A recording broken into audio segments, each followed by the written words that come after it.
Welcome to part 8. In this tutorial we're going to be showing you how to enable the eBay sites that we've just created. That's right, and this slide is like really empty, Dave. It's pretty much self-explanatory really, isn't it? Also, just pausing for a few moments, is that the one thing which you probably haven't twigged just yet is that how easy it is to sell internationally using Magento and M2EPro.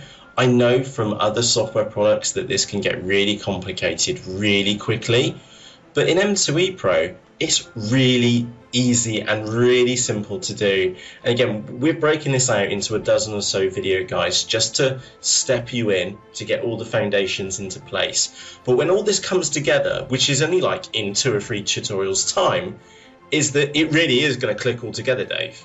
Basically, eBay have subsidized M2EPro. They've chucked plus $1 million into this software product.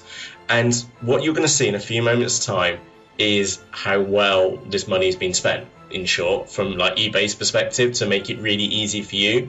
So with that said, let's just go and do it, Dave, and follow us along in your system. So we'll see you there in Magento in a few moments' time. So again, just picking up from where we left off before in Magento. Now, the one thing which I didn't mention in the last tutorial, and I'm sure you know what needs to be done, is that if you do have a message at the top about index management, just click on the link to index management, tick the index which needs to be re-indexed, and then click submit. Or, of course, just let the cron job, which you've got set up in the background, do that automatically overnight, for example. Anyway, that said, Dave, enabling eBay sites in M2EPro is ridiculously simple to do.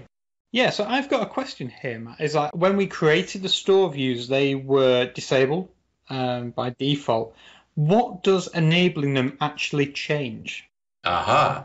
That tells Magento that it should take notice of those store views and then show them on our Magento website. These store views which we've been created are for internal use only with M2EPro, and that's the reason why they're disabled. And also, M2EPro is pretty smart, is that it will still take notice of them as well. So with that said, brilliant question. Okay, let's go and get these sites enabled. So to do that, we need to go up to the top, click on Sell on eBay, then go into Configuration. Then on the next screen, we want to go into the tab, and again, I'm just going to highlight this for you, called eBay Sites along the top. And Dave, this is where we can enable the foreign sites or the international sites. So next to Germany, we're going to enable that one. Oh, and Australia just so happens is right underneath it as well. Excellent. Okay, and of course, is that if you wanted to update or to sell onto any of the other international eBay sites, just go down, choose the site which you want to choose. Maybe you're in the US and you're going to sell into the UK, or maybe in Australia and you want to sell into the United Kingdom, is that you would then choose enabled for the United Kingdom here. And again, if you want to sell into the US, you would also set that to enabled as well. Once you've been and done that, just click on Save and Update on the right-hand side. Now, our biggest tip here is to wait.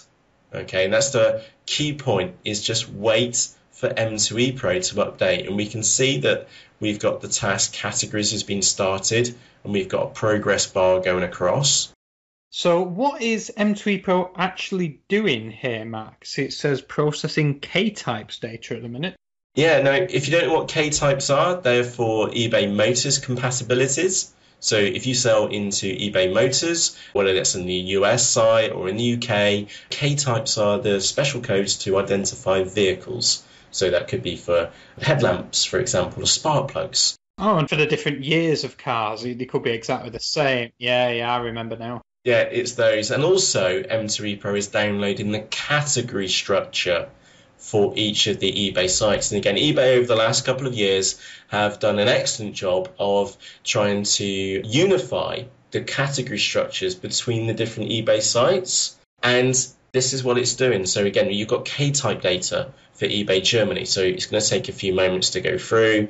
But the categories is that when you sell, and again, we're showing you the right way of selling internationally with Magento and M2EPro. This isn't the half-baked international site visibility tick box, which you may have seen like on the eBay sell your item form or within Magento and M2EPro. This is the full-blown way. This is just like you go into ebay.com.au, so go into the eBay Australia website, then click on the sell button at the top of the page. We're going to be listing locally onto that site.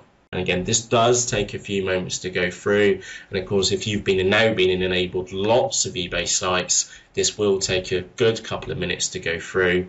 And by the way, a little tip here as well is that if you're only setting this up for, say, Germany and Australia like we are, don't go and enable the additional eBay sites again, because it just takes longer for M2EPro to update. So if you're not going to don't come in here and like go and enable them all because you think that's, oh great, I want to do that.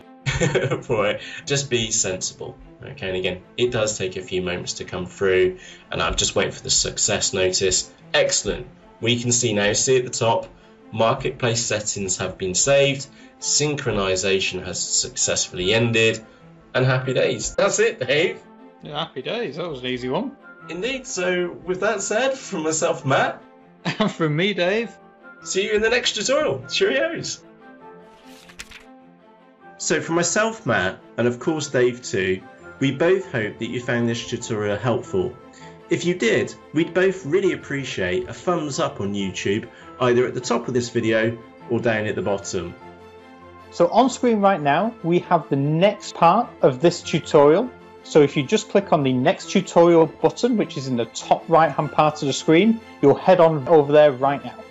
If you would like to be notified of the latest video tutorials that myself and Dave publish on YouTube, then also press the subscribe button underneath this video as well. And with that said, we'll see you in the next tutorial. Matt and Dave.